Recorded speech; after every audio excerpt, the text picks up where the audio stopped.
రాష్ట్ర చిహ్నాలను నిర్దాక్షిణ్యంగా తొలగిస్తూ తెలంగాణ అస్తిత్వాన్ని ప్రమాదంలో పడవేస్తున్నారని తెలంగాణ సాహిత్య అకాడమీ మాజీ అధ్యక్షుడు నందిని సిద్ధారెడ్డి ఆవేదన వ్యక్తం చేశారు. అభయహస్తం మొదలలో ఉన్న తెలంగాణ తల్లి విగ్రహాన్ని తాము ఆహ్వానించడం లేదన్నారు. హైదరాబాద్ రవీంద్ర భారతిలో తెలంగాణ రచయితల సంఘం సాహిత్య సభల్లో ఆయన పాల్గొన్నారు. తెలంగాణ తల్లి విగ్రహాన్ని ఉద్యమకాలంలో నిర్మించుకున్నామని, ప్రభుత్వం వచ్చిన తర్వాత రూపుదిద్దుకున్నదని కాదని స్పష్టం చేశారు.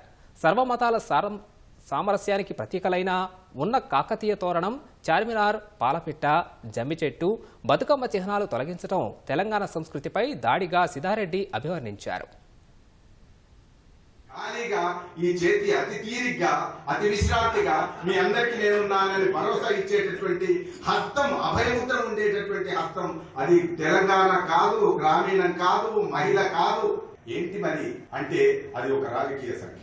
ఇలాంటి ఒక మార్పు జరుగుతూ ఉన్నప్పుడు తెలంగాణ అస్తిత్వ చిహ్నాన్ని కూడా తొలగించేటటువంటి ప్రయత్నం జరుగుతూ ఉన్నప్పుడు తెలంగాణ స్పృహతో ఉండాలన్నా